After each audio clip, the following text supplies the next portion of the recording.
Alors pour ceux qui n'étaient pas là les deux dernières fois, je résume en un mot. Nous avions commencé à étudier les signes de la fin des temps et nous étions en train de voir que tous les signes qui sont donnés dans la parole du Seigneur, du début du livre de la Genèse à la fin de l'Apocalypse, il y a un certain nombre de signes qui parlent de la fin des temps. Et notamment de cette période que nous vivons maintenant qui est proche du retour du Seigneur. Alors j'ai recensé 43 signes. Vous voyez que le Seigneur ne nous a pas laissés sans avertissement. Et quand on examine ces 43 signes, on peut s'apercevoir qu'ils sont soit tous accomplis, soit en train de s'accomplir maintenant.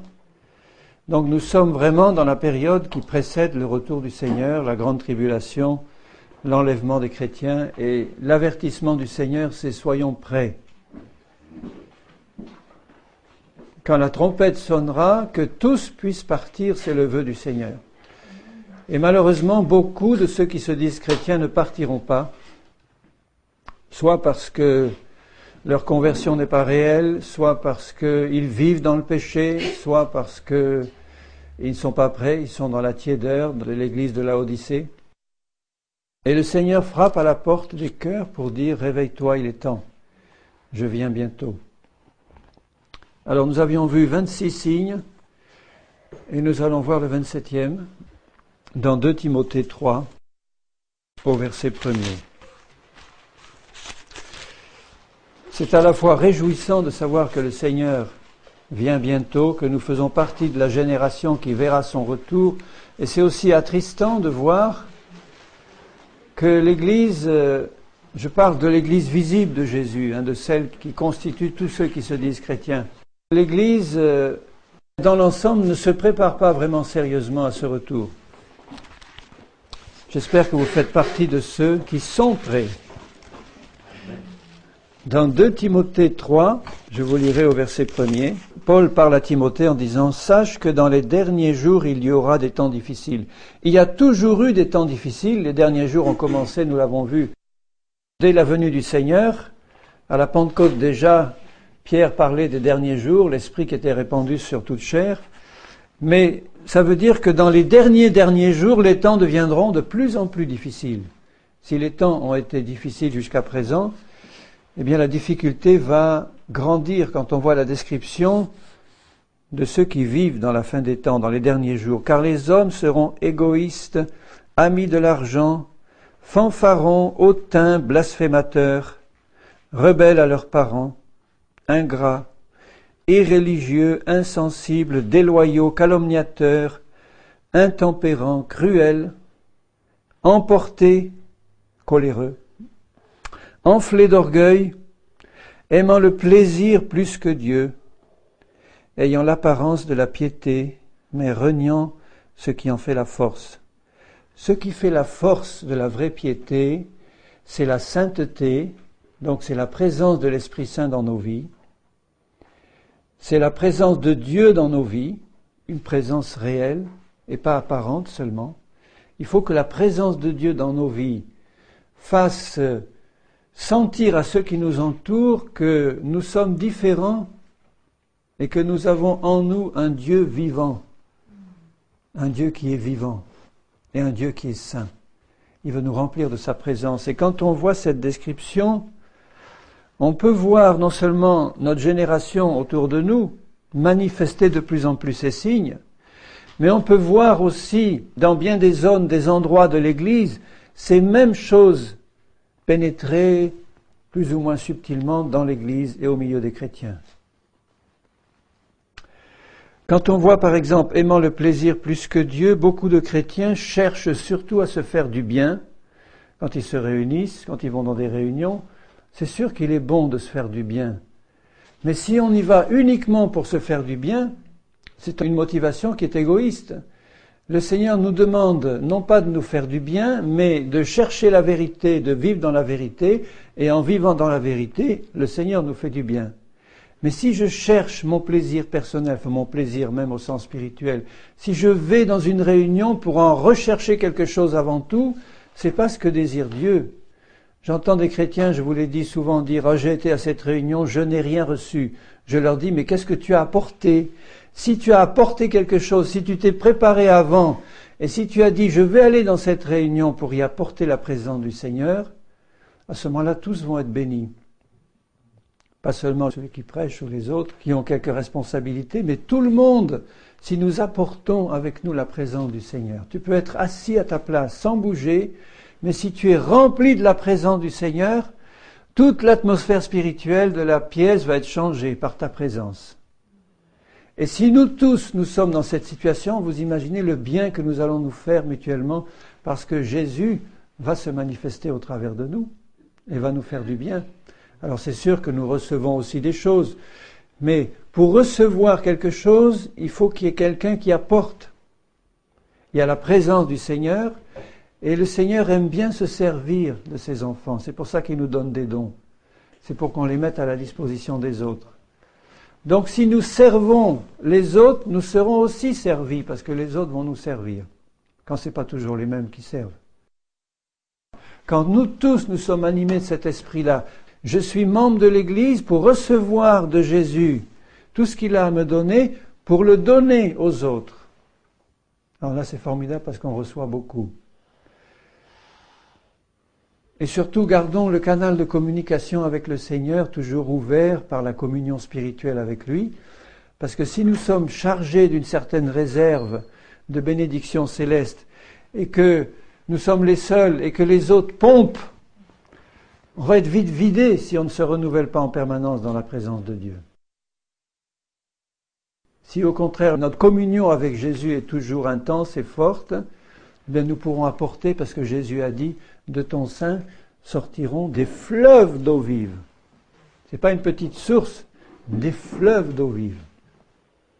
Je dis « Seigneur, permets qu'il y ait dans mon cœur des fleuves d'eau vive qui viennent de toi, de ton trône, qui me remplissent et qui vont vers mes frères et mes sœurs, et puis ceux qui en ont besoin dans le monde. »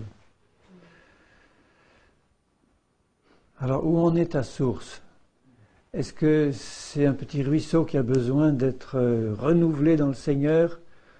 Parce que le Seigneur n'éteint pas même le lumignon qui fume. Il veut le renouveler la provision d'huile, pour que tu sois en bénédiction. Donc tout ce qui peut résumer cette caractéristique des hommes de notre temps, c'est l'égoïsme et c'est le désir de satisfaire des besoins personnels. Et il ne faut pas que dans l'Église il en soit ainsi. C'est exactement l'inverse. Il faut que nous recevions du Seigneur tout et que nous le donnions. Donc je ne vais pas insister sur les détails, il faudrait faire une étude sur chaque terme. Mais vous voyez la description de ce qui se passe. Regardez, ouvrez les yeux, regardez ce qui se passe autour de vous.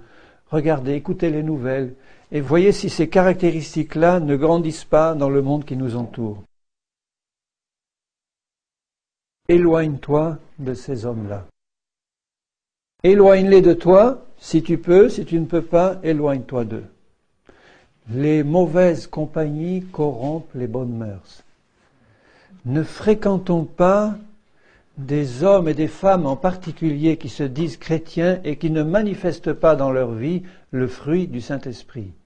Il faut être indulgent parce qu'il y a des jeunes convertis, il y a des gens qui viennent de connaître le Seigneur, qui n'en savent pas encore beaucoup, qui ont besoin de se sanctifier, mais quelqu'un qui se dit chrétien et qui manifeste tous les fruits de la chair ou les œuvres de la chair et dans lequel on ne voit pas le fruit de l'Esprit grandir, il faut être prudent dans les contacts qu'on peut avoir avec eux.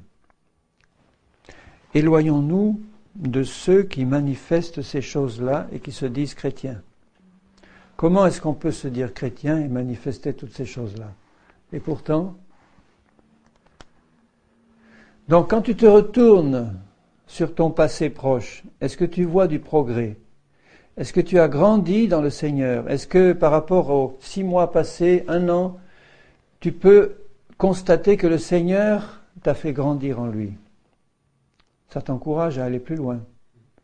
Si tu stagnes, si tu régresses, s'il n'y a aucun progrès spirituel, arrête-toi devant le Seigneur et pose-lui la question. Seigneur, je te demande de me montrer qu'est-ce qui se passe dans ma vie, pourquoi est-ce que je n'avance pas dans ta connaissance, dans la sainteté, dans la sanctification, dans la connaissance de ta parole. Est-ce que je suis en train de m'endormir ? Quand tu te retournes sur ton passé proche, qu'est-ce que tu en tires comme conclusion? Ça avance dans le bon sens? Tu montes sur le chemin étroit, resserré? Ou tu es en train de prendre la grande avenue large qui descend? Le 28e signe dans 1 Timothée 4, verset 1. Mais l'Esprit dit expressément que dans les derniers temps, quelques-uns abandonneront la foi. Je m'arrête là déjà. Dans les derniers temps, quelques-uns abandonneront la foi. Donc ça veut dire que plus on s'approche des derniers temps, et quand la Bible dit quelques-uns, ça ne veut pas dire un ou deux, ça veut dire un certain nombre. Quand la Bible dit plusieurs, ça veut dire un grand nombre. Donc là, quand on voit l'ensemble des descriptions qui concernent la fin des temps, j'aurais plutôt tendance à penser que ces quelques-uns-là sont nombreux. On verra d'autres passages qui le montrent. Abandonneront la foi. Donc, si vous regardez ce que Jésus dit lui-même dans Luc 18, au verset 8, « Mais quand le Fils de l'homme viendra, trouvera-t-il la foi sur la terre ?» C'est très fort comme phrase. Il ne veut pas parler de la fausse foi qu'on peut voir dans beaucoup d'endroits, mais de la vraie foi de Dieu, celle que Dieu donne, celle qui sauve, celle qui change les vies, celle qui apporte la guérison, celle qui apporte la manifestation des promesses de Dieu. Est-ce que Jésus va la trouver? S'il pose la question, c'est qu'il n'est pas du tout certain qu'il va trouver la foi sur la terre quand il va revenir. Il la trouvera puisqu'il y aura un reste fidèle. Mais quand le Seigneur dit « Trouvera-t-il la foi sur la terre ?» ça montre qu'on entre dans des temps où la foi véritable sera rare. Si nous prenons une promesse du Seigneur par la foi, et il y en a beaucoup de promesses du Seigneur dans sa parole, elles sont toutes destinées à ce que nous les prenions par la foi. Si nous prenons une des promesses du Seigneur par la foi, elle doit s'accomplir dans notre vie. Parce que la foi produit toujours l'œuvre correspondante. Quand quelqu'un me dit « Moi j'ai eu la foi, mais c'est pas arrivé, parce que Dieu est souverain, et il a fait comme il a voulu. Pourtant j'avais la foi, mais c'est pas arrivé. » Je dis « Non, tu te trompes, tu n'avais pas la foi, c'est pas possible. Parce que si tu avais eu la foi, peut-être que tu l'as eu un instant, comme Pierre qui marchait sur l'eau, et puis tu as douté, tu as coulé. Mais si tu as la foi pour une promesse du Seigneur, et si tu restes ferme dans cette foi, elle doit s'accomplir dans ta vie, parce que Jésus a dit « Tu le verras s'accomplir. » Si tu crois sans douter, tu le verras s'accomplir. Et si tu commences à croire et que ce que tu vois, ce que tu sens, ce que tu entends commence à te faire douter, si la crainte rentre, si la peur, la crainte, le doute rentrent, tu coules. La seule chose à faire dans cette situation, c'est quoi? C'est crier à Jésus en disant « Seigneur, je coule, secours-moi » Et Jésus vient, te prend la main et te relève. C'est-à-dire, il te remet dans une position de foi. Mais tu as ta part à faire. Jésus ne va pas te remettre dans une position de foi si tu doutes. Si tu crois qu'il est capable de le faire, il va le faire. Et Pierre est rentré avec Jésus dans la barque en marchant sur l'eau. Après avoir coulé, le Seigneur l'a relevé, Pierre a retrouvé la foi. Donc quand Jésus dit « Trouverai-je la foi sur la terre ?» il pense aussi à son Église. Puisque la seule qui va garder la foi, c'est son épouse, qui se prépare à sa venue, qui se sanctifie, qui garde sa parole. Et Jésus peut regarder une mer d'incrédulité sur la terre, mais il va repérer son épouse fidèle qui gardera la foi. Elle sera peut-être pas très nombreuse, lui seul le sait. Je ne peux pas vous dire quel est le pourcentage de ceux qui prétendent être chrétiens ou avoir la foi et qui font vraiment partie de l'épouse fidèle de Jésus. Dieu les connaît. Mais je sais que ceux-là vont garder la foi. Donc si quelques-uns perdent la foi, ça veut dire qu'ils l'avaient et ils la perdent. On a la foi quand on garde la parole du Seigneur. Quand on perd la foi, c'est qu'on s'écarte de la parole du Seigneur, donc de Jésus lui-même. Ça veut dire qu'un certain nombre de chrétiens, après avoir regarder à Jésus et à sa parole vont perdre la foi, ils vont se détourner de Jésus et de sa parole pour se tourner vers des fables, des contes et des traditions humaines. Donc la foi va couler, c'est sûr. Et il ajoute, et je l'ai mis en 29e signe, parce qu'il n'y a pas que le fait de perdre la foi. Je reprends 1 Timothée 4. Donc, il n'y a pas que le fait d'abandonner la foi. Ça, c'est un signe. Mais il y a un deuxième signe qui suit, c'est qu'ils ne vont pas rester dans cet abandon simple de la foi pour s'attacher à des esprits séducteurs et à des doctrines de démons. Donc je mets ça en 29e signe. Il y a l'abandon de la foi qui est une chose, et puis il y a quelque chose qui est encore plus terrible, c'est le fait de s'attacher à des esprits séducteurs et des doctrines de démons. Par l'hypocrisie de faux docteurs, voyez l'importance de l'enseignement de la parole du Seigneur. Les faux docteurs vont enseigner un autre évangile, ils vont annoncer un autre Jésus, ils vont répandre un autre esprit, et comme Paul secoue les Corinthiens, il leur dit « Mais vous l'acceptez fort bien ». Donc beaucoup de chrétiens peuvent aujourd'hui l'accepter fort bien. Après avoir entendu la parole prêchée par Paul au début, les Corinthiens commençaient à écouter une autre parole. Et l'apôtre est obligé de les secouer en disant « Attention, vous êtes en train de vous détourner de la vérité ». Et c'est ce qui se passe aujourd'hui. Le fait d'abandonner la foi s'accompagne d'un attachement à des esprits séducteurs, des démons, qui sont là pour insuffler des fausses doctrines, des doctrines de démons, c'est-à-dire des mensonges. Satan est le père du mensonge, il ne travaille que par le mensonge, et il essaye d'infiltrer ces mensonges dans l'Église par ces faux prophètes et ces faux docteurs qui sont à son service, plus ou moins consciemment. Et nous, brebis du Seigneur, nous sommes responsables de ce que nous entendons.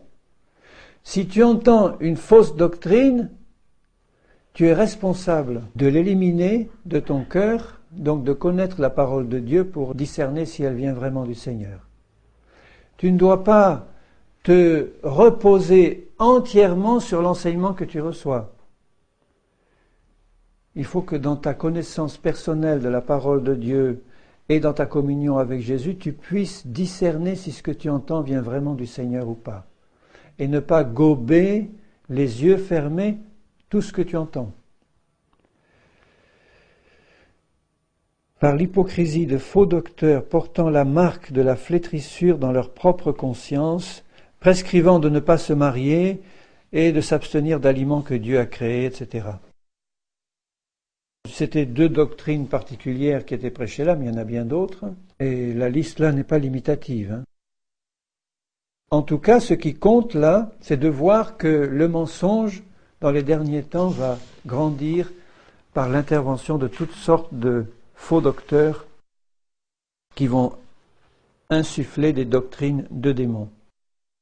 Alors je ne vais pas faire une liste de toutes les fausses doctrines qui circulent en ce moment dans le monde, on en a parlé à d'autres occasions, mais il y en a tellement que je passerai toutes les nuits à en faire rien que la liste.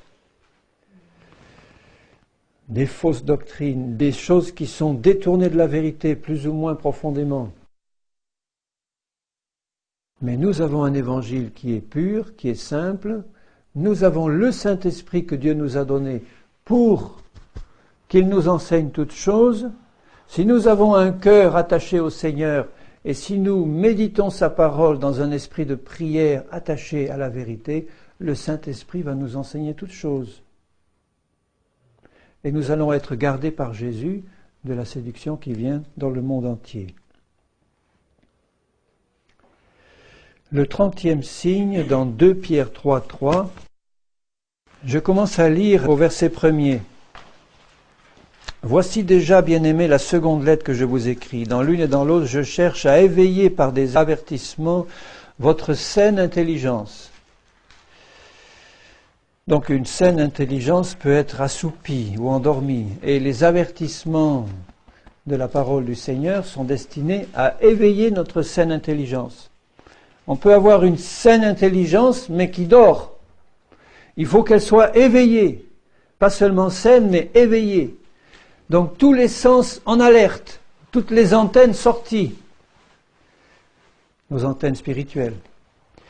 Afin que vous vous souveniez des choses annoncées d'avance par les saints prophètes et du commandement du Seigneur et Sauveur, enseigné par les apôtres, sachant avant tout que dans les derniers jours, il viendra des moqueurs avec leurs railleries, marchant selon leur propre convoitise et disant « Mais où est la promesse de son avènement ? Car depuis que les pères sont morts, tout demeure comme dès le commencement de la création. » Et la suite nous montre le sort qui est réservé à notre terre, qui doit passer par le feu et être entièrement brûlée avec tout ce qu'elle contient.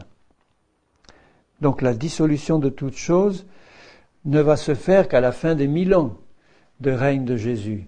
Il y a d'abord l'enlèvement, la tribulation, le retour du Seigneur et les 1000 ans de règne, et à la fin de ces 1000 ans, la terre entière sera consumée par le feu et le Seigneur va renouveler un nouveau ciel, une nouvelle terre sur laquelle il fera descendre la Jérusalem céleste. Dès maintenant, Pierre les avertit de tout cela. Et ce retour du Seigneur, qui va commencer par enlever son Église pour lui éviter ces tourments de la grande tribulation, est précédé aussi des moqueurs qui disent « Mais ça fait 2000 ans que vous nous parlez du retour de Jésus. Déjà du temps de Paul, on en parlait. » Mais s'ils avaient pris le soin de regarder tous les signes qui annonçaient les temps de la fin, ils auraient bien vu que tous n'étaient pas accomplis et qu'il y en avait qui avaient encore besoin d'être accomplis. Comme nous sommes dans la période où ils sont tous accomplis ou qui s'accomplissent là sous nos yeux, nous pouvons voir les moqueurs aussi. Combien de fois des gens m'ont dit « Mais tu nous parles du retour du Seigneur, tu nous parles de l'enlèvement, mais enfin, ça fait 2000 ans qu'on en parle. Et puis qui te dit que ton Seigneur ne va pas revenir encore dans 1000 ans ou dans 2000 ?» avec un sourire moqueur. Ils veulent ignorer. Donc le Saint-Esprit est en train de travailler dans la terre entière pour réveiller les gens, réveiller l'Église, parler au cœur. Et ce n'est pas seulement notre voix d'avertissement qui compte, c'est aussi le travail du Saint-Esprit dans les cœurs qui vient confirmer ce que tu es en train de donner comme avertissement. Et c'est ça qui est grave parce que les moqueurs résistent au Saint-Esprit. Ils ne veulent pas écouter non seulement ce que tu dis, mais ce que le Saint-Esprit voudrait leur montrer, qu'on est dans les derniers temps. Qu'on est dans les temps qui accompagnent et qui précèdent les grands jugements de Dieu. Et ces jugements commencent par son peuple. Et le verset 9 nous donne un encouragement pour nous. Le Seigneur ne tarde pas dans l'accomplissement de la promesse, mais il use de patience envers vous, ne voulant pas qu'aucun périsse, mais voulant que tous parviennent à la repentance. C'est ça encore la miséricorde du Seigneur, même dans ces derniers temps, jusqu'au dernier moment, son esprit va travailler pour amener des hommes à la repentance. Et leur dire, les temps des jugements viennent, mais tu peux encore rentrer, la porte est encore ouverte, Dieu ne l'a pas encore fermée. Le 31e signe dans Apocalypse 3. Vous rappelez que le début de l'Apocalypse, c'est Jésus qui parle aux 7 églises. Ces 7 églises sont à la fois une description de l'Église de Jésus-Christ aujourd'hui, avec ses églises fidèles, ses églises apostates, ses églises tièdes, etc. Et puis en même temps, sont une description chronologique de la vie de l'Église dans les temps passés, depuis la venue du Seigneur jusqu'à son retour. Au début du chapitre 4, il est écrit « Après cela, je regardais, voici une porte était ouverte dans le ciel, la première voix que j'avais entendue, comme le son d'une trompette, et qui me parlait, dit « Monte ici !» Et ceci est une représentation prophétique de l'enlèvement de l'Église fidèle qui est représentée par Jean. Le ciel s'ouvre, une trompette retentit, une voix dit « Monte ici !» C'est exactement ce qui va se passer le jour de l'enlèvement. La dernière trompette va retentir, la voix du Seigneur va nous dire « Monte ici !» Et la puissance du Seigneur va faire monter ceux qui sont prêts. Mais juste avant, il y a les paroles de Jésus aux 7 églises. Et la dernière église à laquelle il s'adresse, Laodicée, concerne aussi l'état de la majorité de l'église dans les derniers temps précédant l'enlèvement. Et qu'est-ce qu'il dit à Laodicée ? Je connais tes œuvres, au verset 15 du chapitre 3. Je sais que tu n'es ni froid ni bouillant. Voilà la caractéristique de l'église dans les derniers temps. Et je ne parle pas de l'Église fidèle, du troupeau des fidèles, mais je parle de l'Église visible de Jésus. Dans le monde entier, est-ce que vous savez qu'il y a 1 milliard de personnes qui se disent chrétiens? En comptant les catholiques, les orthodoxes, les protestants et tout. Bon, sur ce milliard de chrétiens, qui sont chrétiens de naissance et de père en fils, c'est pas ça être chrétien. Mais ils se disent chrétiens. Si vous les interrogez, eh bien ils disent, si un musulman les interroge, tu es quoi? Moi je suis musulman, ben moi je suis chrétien. Mais quel est le nombre de ceux qui sont vraiment nés de nouveau, baptisés d'eau, baptisés du Saint-Esprit, qui forment l'épouse du Seigneur Jésus? Dieu seul la connaît. Mais quand il regarde tous ceux qui se disent chrétiens, et même dans les églises évangéliques, en général, qu'elles soient charismatiques ou pas, le Seigneur pourrait le dire aujourd'hui, à la plupart de ces églises, je sais que tu n'es ni froid ni bouillant.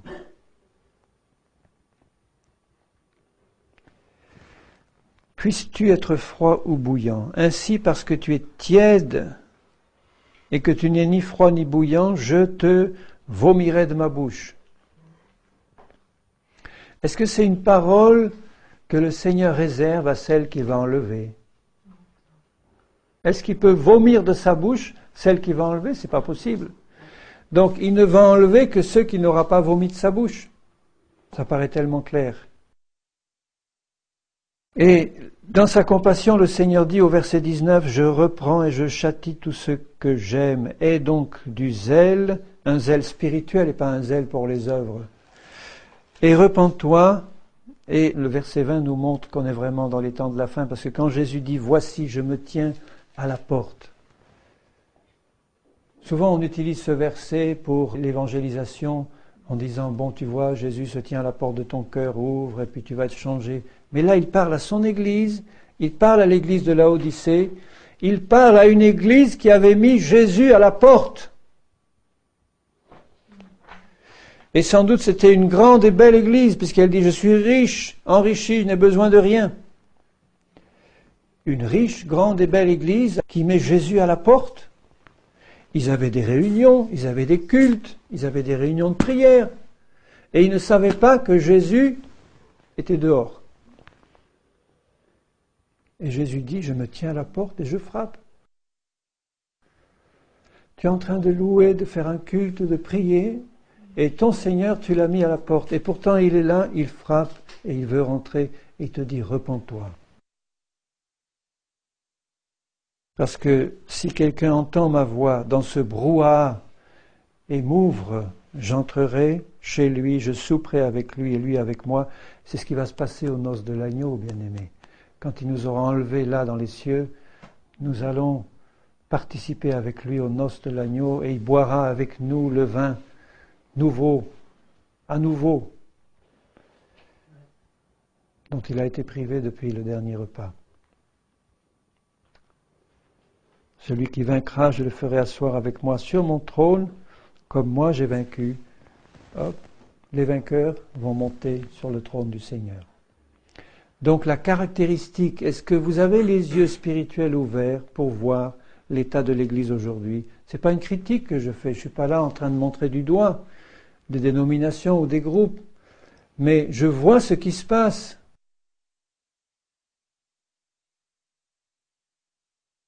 Veuillez retourner votre cassette à cet endroit. Merci.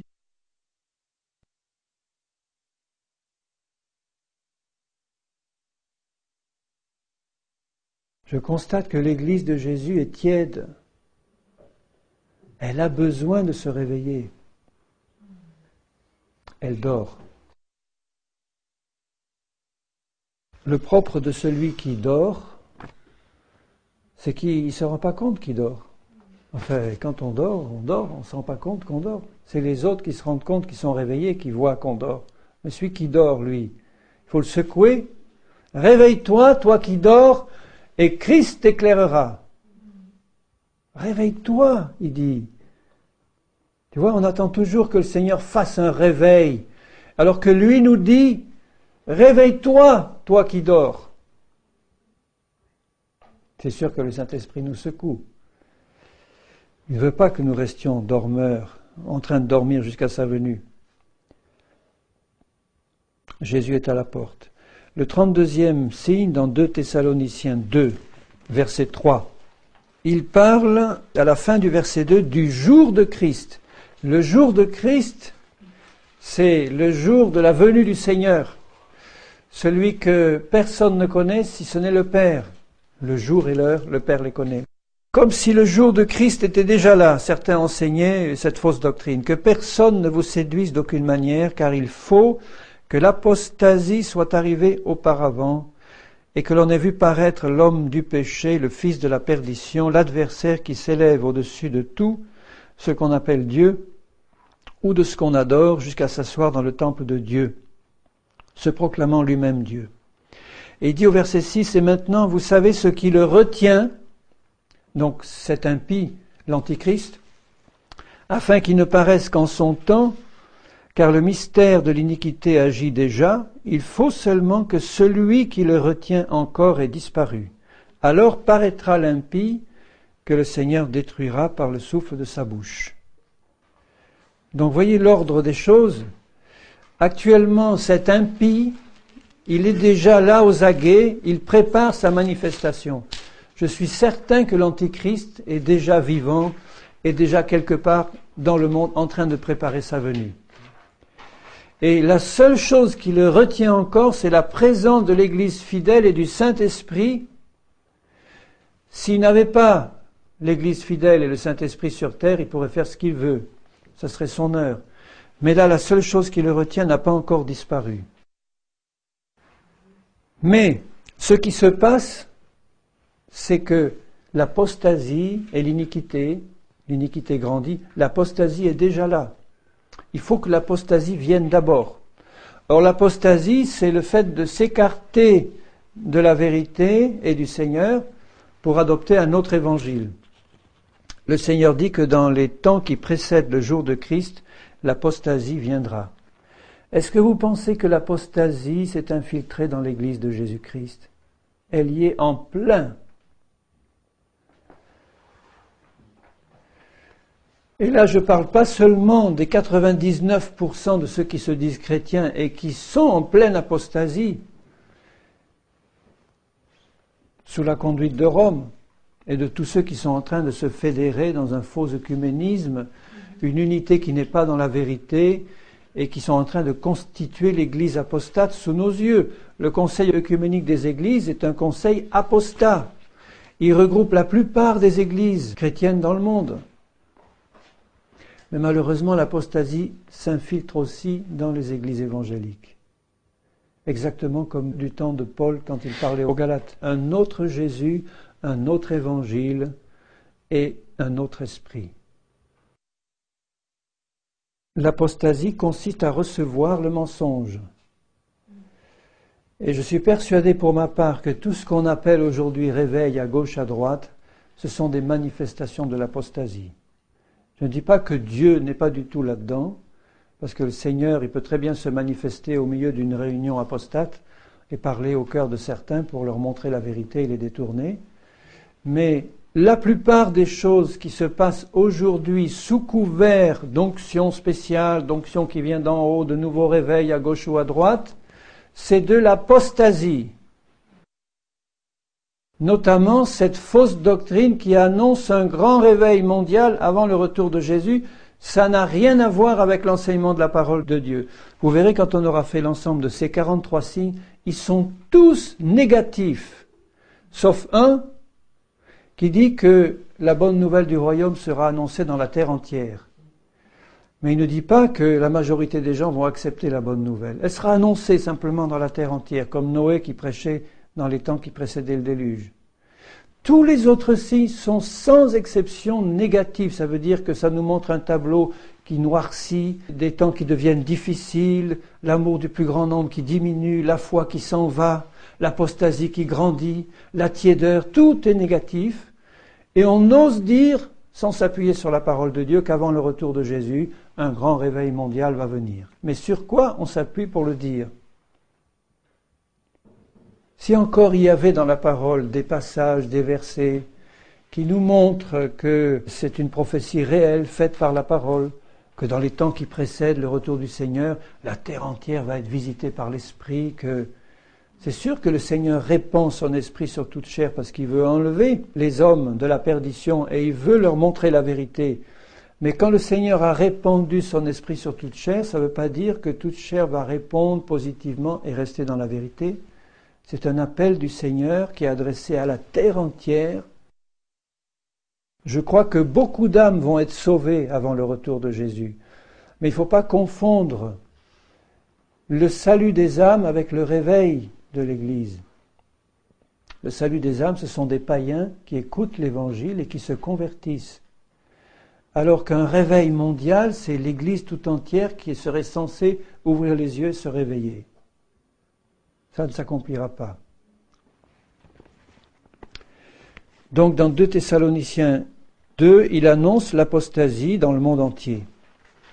Et lorsque l'Église sera partie, cette apostasie va se développer d'une manière extraordinaire. Et au verset 9, il attire notre attention sur cet avertissement. L'apparition de cet impie se fera par la puissance de Satan avec toutes sortes de miracles, de signes et de prodiges mensongers. Donc comme l'apostasie agit déjà avant, méfions-nous des signes, des prodiges et des miracles et demandons au Seigneur le discernement pour qu'il nous montre s'ils sont véritables ou s'ils sont mensongers. Parce que Satan est capable de faire des signes, des prodiges et des miracles. Il est capable d'accompagner la fausse onction qui repose sur les faux prophètes par des faux miracles et des faux prodiges. Et nous avons besoin de discernement.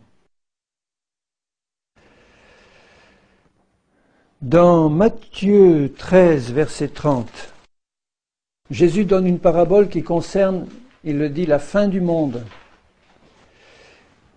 La parabole du blé et de l'ivraie qui poussent ensemble dans le même champ. Et il dit au verset 30, « Laissez croître ensemble l'un et l'autre jusqu'à la moisson, et à l'époque de la moisson, je dirai au moissonneur, arrachez d'abord l'ivraie, liez-la en gerbe pour la brûler, mais amassez le blé dans mon grenier. » Puis ensuite, il leur explique ce que cela signifie. Il dit au verset 37, « Celui qui sème la bonne semence, c'est le Fils de l'homme. Le champ, c'est le monde. La bonne semence, ce sont les fils du royaume. L'ivraie, ce sont les fils du malin. L'ennemi qui l'a semé, c'est le diable. La moisson, c'est la fin du monde.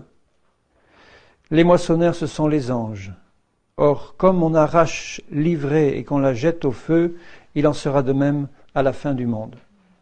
Le Fils de l'homme enverra ses anges qui arracheront de son royaume tous les scandales et ceux qui commettent l'iniquité. Ça veut dire que dans le temps qui précède la fin du monde, ou la fin de cette période que nous vivons, le blé et l'ivraie seront tellement mélangés dans le champ du Seigneur, dans l'Église, qu'il sera impossible de faire le tri. Il est actuellement impossible de faire le tri dans l'Église du Seigneur entre l'ivraie et le bon grain. N'essayez pas de le faire, vous n'y arriverez pas. Je ne veux pas dire qu'il ne faut pas exercer une discipline ecclésiastique, enfin une discipline en disant à ceux qui font le mal dans l'Église, tu te repens ou tu pars. Mais ça veut dire que ceux qui essayent de l'intérieur de tout changer, comme certains qui sont dans des églises apostates et qui disent « Mais Dieu m'a demandé de rester là-dedans pour que je donne un témoignage, pour pouvoir faire évoluer les choses dans le bon sens et tout changer », ils n'y arriveront pas, c'est une séduction. C'est impossible de faire comme ça. Ce que nous avons à faire, c'est individuellement chercher la communion avec Dieu, vivre une vie chrétienne authentique et véritable, et donner autour de nous un témoignage de lumière et de rayonnement spirituel dans le Seigneur. Mais il ne faut pas chercher à arracher l'ivraie dans le champ du Seigneur. Elle est inextricablement mêlée au bon grain. Et c'est à la fin des temps que le Seigneur, dans la moisson, va faire le tri. Il enverra ses anges, il liera les épis, il les mettra dans son grenier, et les autres au feu. Donc on vit cette période-là maintenant, dans l'Église du Seigneur. Dans toutes les églises, l'ivraie pousse étroitement à côté du bon grain. Prenez n'importe quelle église d'une certaine importance, je ne parle pas de tout petit groupe de maisons, mais dans une église d'une certaine importance, vous avez un champ de Dieu où l'ivraie et le bon grain sont inextricablement mêlés. C'est-à-dire des hommes et des femmes qui sont vraiment des brebis du Seigneur, mélangés à des hommes et des femmes qui sont des fils et des filles du malin. Et qui sont, comme le dit le Seigneur, imbriqués les uns dans les autres, les racines étroitement mêlées, mais ils n'ont pas du tout la même nature. Les uns sont des fils de la lumière, les autres des fils des ténèbres, et ils ne peuvent pas mélanger leurs sève. C'est impossible, même si les racines sont inextricablement mêlées, la sève ne se mélange pas, ce n'est pas la même nature de graines du tout. Paul dit souvent, notamment aux Corinthiens, il leur dit « ôtez le méchant du milieu de vous ». Tant qu'il est possible de le faire, faisons-le.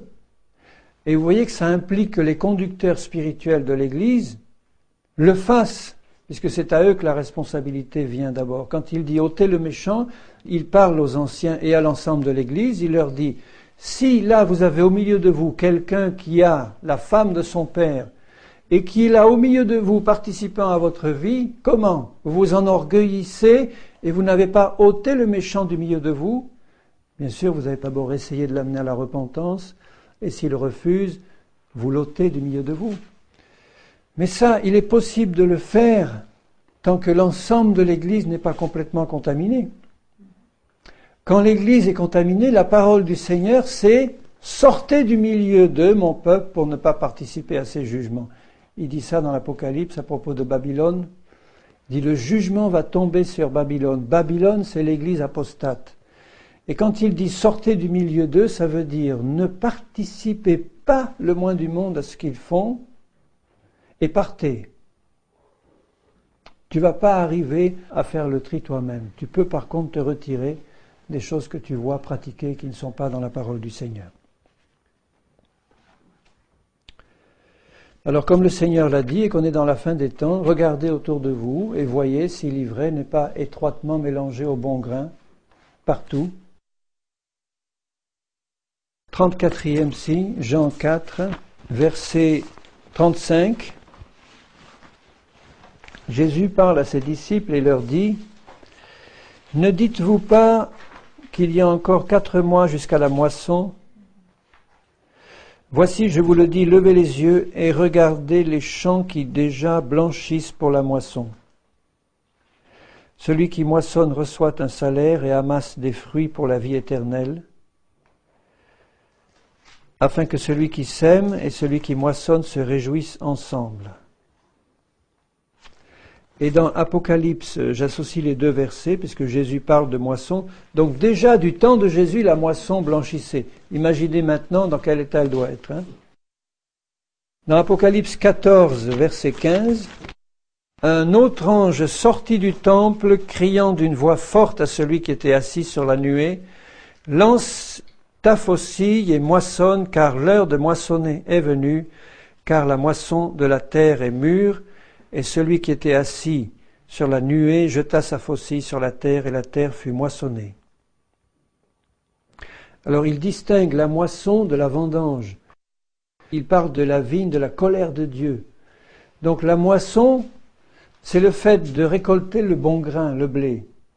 Alors que la vendange de la colère de Dieu consiste à récolter la vigne qui va être foulée dans la cuve de la colère de Dieu. Et nous sommes dans les temps de la fin, ici, dans ce passage, et nous sommes donc dans des temps de moisson. La moisson commençait déjà du temps du Seigneur Jésus, puisque c'était déjà les derniers temps. Mais à mesure que nous approchons des temps de la fin, la moisson continue et se développe. Il faut qu'elle soit terminée. Quand le Seigneur Jésus va revenir, la moisson sera terminée. Il aura engrangé tous ceux qui doivent hériter du salut et qui vont participer à l'enlèvement. Ça sera terminé. Alors ça veut dire que dans les temps de la fin, beaucoup d'âmes vont être touchées à salut, puisque ça a été le cas depuis la venue du Seigneur Jésus. Depuis la venue du Seigneur Jésus, nous sommes dans la fin des temps, et l'annonce de l'Évangile a, depuis le temps du Seigneur Jésus, touché beaucoup d'âmes qui font partie de la moisson du Seigneur. Et jusqu'à la fin, la porte du salut et de la grâce sera ouverte, et la porte de la moisson sera disponible pour ceux qui veulent hériter du salut. Mais je fais encore une fois la différence entre une moisson qui consiste à récolter du bon grain c'est-à-dire ceux qui sont nés de nouveau par la prédication de l'Évangile et la foi en Jésus, du réveil mondial annoncé par les faux prophètes. Ce n'est pas du tout la même chose. Vous aurez beaucoup de surprises dans les lieux célestes quand nous verrons tous ceux qui y seront. Beaucoup de gens que nous n'avons jamais vus dans les églises et qui ont eu le cœur touché par la prédication de l'Évangile chez eux et qui feront partie de ceux qui ont été moissonnés. Beaucoup de ceux qui font partie des églises qui ne figureront pas dans ceux qui seront là-haut. Donc c'est un encouragement aussi dans les derniers temps à témoigner autour de nous. Même si les gens ne vont pas dans les églises ou s'ils hésitent à y aller ou s'ils s'en vont après quelque temps, on est encouragé par le Seigneur à répandre sa parole et à témoigner autour de nous parce que beaucoup d'âmes vont être touchées. Mais ce ne sont pas toujours celles auxquelles nous pensons. Dans 1 Jean chapitre 2 et verset 8, il dit « Les ténèbres se dissipent et la lumière véritable paraît déjà. » Bon, et ensuite, dans 1 Jean 4, verset 3, « Tout esprit qui ne confesse pas Jésus-Christ venu en chair n'est pas de Dieu, c'est celui de l'Antéchrist dont vous avez appris la venue et qui maintenant est déjà dans le monde. » Il dit au verset 5, « Eux, ils sont du monde, c'est pourquoi ils parlent d'après le monde et le monde les écoute. Nous, nous sommes de Dieu, celui qui connaît Dieu nous écoute, celui qui n'est pas de Dieu ne nous écoute pas. C'est par là que nous connaissons l'esprit de la vérité et l'esprit de l'erreur. » Donc il dit que dans le temps qu'il vit, l'esprit de l'Antichrist ou de l'Antéchrist est déjà dans le monde, celui de l'Antéchrist, et qui maintenant est déjà dans le monde. Déjà du temps de Jean, l'esprit de l'Antéchrist, qui n'était pas encore manifesté, était dans le monde et travaillait pour s'opposer à la parole du Seigneur. Et à mesure que l'Antéchrist est en train de se manifester, c'est-à-dire dans la période que nous vivons maintenant, cet esprit-là va se manifester de plus en plus. Et ce qui va se manifester de plus en plus, c'est que le monde va les écouter, alors que le monde ne nous écoutera pas, dans la majorité de ceux qui écoutent. Ils parlent d'après le monde et le monde les écoute. Nous, nous sommes de Dieu. Celui qui connaît Dieu nous écoute. Celui qui n'est pas de Dieu ne nous écoute pas. Donc, dans la moisson des temps de la fin qui est en train de se faire, la parole de Dieu est annoncée dans la terre entière et la majorité des hommes ne va pas écouter, c'est sûr. Mais beaucoup vont écouter parce qu'ils sont de Dieu. Ceux qui n'écoutent pas ne sont pas de Dieu. Ils sont influencés par l'esprit de l'Antéchrist qui est déjà dans le monde. Donc dans la fin des temps, cet esprit de l'Antéchrist va se manifester de plus en plus fort. Antichrist ou Antéchrist, ça veut dire celui qui est contre Christ et celui qui vient avant Christ. Cet esprit de l'Antéchrist se manifestera par une opposition directe à Christ, ou à ce qu'il est, ou à la doctrine de Christ. Il va toucher à la doctrine et à l'œuvre de Christ. Et la plupart des fausses doctrines qui sont mises en avant par l'esprit de l'Antéchrist sont des doctrines qui vont toucher à la personne et à l'œuvre de Jésus. Combien d'églises chrétiennes ne croient même plus à la divinité de Jésus ? Je ne parle pas de votre église, mais beaucoup d'églises qui se disent chrétiennes ne croient plus à la divinité de Christ.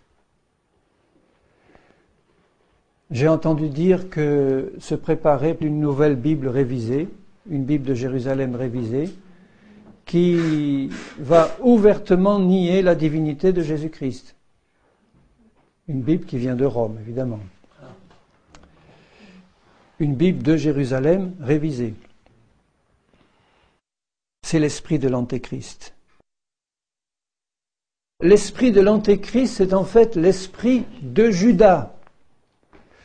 Judas était disciple de Jésus, il a été 3 ans et demi à l'école du Seigneur, et il s'est opposé à la fin au Seigneur Jésus pour le vendre et le renier. C'est l'esprit qui va animer toute une partie de l'Église de Jésus-Christ à la fin des temps, l'esprit de Judas. Et si vous regardez de près la vie de Judas, vous voyez que, en fait, ce qui a commencé à le perdre, c'est qu'il a laissé le péché dans sa vie. Il est dit qu'il mettait la main dans la bourse. Oh, peut-être qu'au début, ça n'a pas été grand-chose, une petite piécette par-ci, une petite piécette par-là. Mais son cœur était partagé, et peu à peu, il a grandi dans cet esprit de l'Antichrist pour pouvoir, à la fin, manifester un reniement complet de son Seigneur au point de le vendre pour 30 pièces d'argent. L'amour de l'argent, une racine de tous les maux. Combien de chrétiens, combien de responsables, combien de pasteurs ont chuté et chutent parce qu'il y a une racine d'amour de l'argent ou une racine d'amour du monde dans le cœur. La croix n'a pas fait un travail complet. Vous voyez que l'esprit de l'Antichrist qui travaille dans la fin des temps va arriver à toucher tous ceux des chrétiens qui n'auront pas laissé la croix faire un travail profond dans leur cœur et dont le cœur n'est pas entièrement tourné vers le Seigneur comme l'étaient les autres 11, qui malgré leurs défauts, leurs problèmes, leur jalousie et tout ce qui manifestait comme caractère qui n'était pas encore à la gloire du Seigneur, ils avaient dans le cœur un amour réel pour le Seigneur et ils voulaient le suivre. Alors que Judas, lui, avait un cœur partagé, il avait l'amour du monde, l'amour de l'argent. Donc l'idolâtrie était dans son cœur. Mais on doit veiller, si on ne doit pas se laisser prendre par cet esprit de l'Antichrist qui va travailler puissamment dans la fin des temps, on doit veiller à ce que notre cœur soit tout entier pour le Seigneur et droit devant lui. Sans aucune racine charnelle, ni amour de l'argent, ni amour du monde, convoitise des yeux, convoitise de la chair, orgueil de la vie. Ça doit être amené à la croix et placé à la mort de la croix pour que nous puissions avoir l'assurance quand le Seigneur viendra. En tout cas, cet esprit est à l'œuvre dans la dernière heure. Au chapitre 19 de l'Apocalypse et au verset 7, il est dit, en parlant toujours de la fin des temps et de la venue du Seigneur, « Réjouissons-nous et soyons dans l'allégresse et donnons-lui gloire, car les noces de l'agneau sont venues et son épouse s'est préparée. Il lui a été donné de se revêtir d'un fin lin éclatant et pur, car le fin lin, c'est la justice des saints. » Donc dans les derniers temps qui préparent le retour du Seigneur, si l'ensemble du monde va dans l'apostasie ou le rejet du Seigneur, si la majorité de l'Église visible s'engage dans l'apostasie et le reniement du Seigneur, il y a quand même là une Église fidèle qui se prépare pour le Seigneur, et la marque de cette Église, c'est la justice de la sainteté. Il dit au verset 8, « Il lui a été donné de se revêtir d'un fin lin éclatant et pur. » Le fin lin, c'est la justice des saints. Et comme la justice de Dieu ne nous est donnée que par la foi, cette épouse fidèle qui se prépare et qui est prête déjà maintenant, si tu fais partie de l'épouse, tu es prêt déjà maintenant. Cette épouse-là qui s'est préparée pour le retour du Seigneur se revêt de la justice des saints. Elle a la foi, elle a compris l'œuvre de la croix, elle a compris l'héritage céleste, elle l'a saisi par la foi, elle l'a intégré dans son cœur et elle est prête parce qu'elle a reçu du Seigneur le vêtement blanc pur de la justice des saints. Donc dans les derniers temps, si l'ensemble se prostitue, il y a un reste fidèle qui est peu nombreux, puisque dans la Bible, vous voyez que les restes fidèles ont toujours été très peu nombreux. Dans Israël, quand il y avait un reste fidèle, c'était un tout petit pourcentage du peuple qui était fidèle, alors que la grande majorité s'engageait dans l'apostasie et le reniement. Mais il y a un reste fidèle, et cette épouse fidèle, il lui est donné de se préparer et d'être prête. Donc ça, c'est un signe positif. Il faut que nos yeux soient exercés à reconnaître, parmi tous les frères et les sœurs que nous avons autour de nous, ceux qui font vraiment partie de l'épouse fidèle. Et leur caractéristique, c'est leur amour de la sainteté. Donc leur amour pour Dieu, un Dieu saint et véritable. Ce sont des hommes et des femmes qui ne veulent pas faire de compromis avec la parole du Seigneur. Qui, quand ils discernent un compromis, s'en écartent immédiatement.